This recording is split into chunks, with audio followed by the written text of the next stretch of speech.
What we have in mind and based on the consultations we've had is that the way forward is to work towards the 2020 elections. How do Burundians come together to agree on how to have a credible, free, fair election in 2020? How do Burundians come together to agree on how the refugees can come back? How do Burundians come together to agree on how those political exiles outside the country can come back and feel safe to participate in an inclusive election?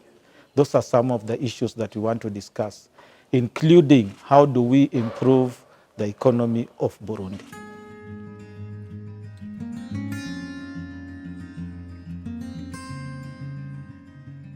One positive thing I've noted is that there is now a desire among the Burundians to put aside a lot of things that don't matter to concentrate on how to bring peace and development to Burundi.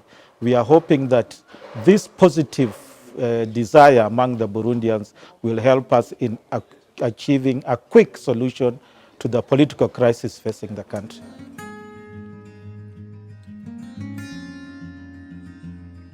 Where there's a will, there's a way. There's a willingness from government, from opposition, to dialogue towards bringing peace to Burundi. The issues are known. They all revolve around democracy. And if everybody agrees that democracy, democratic ideals, democratic values have to be respected, an agreement is feasible within that short time. For the Burundians, Burundi is your country. Be patriotic. Love Burundi more than yourself, and you receive peace in Burundi.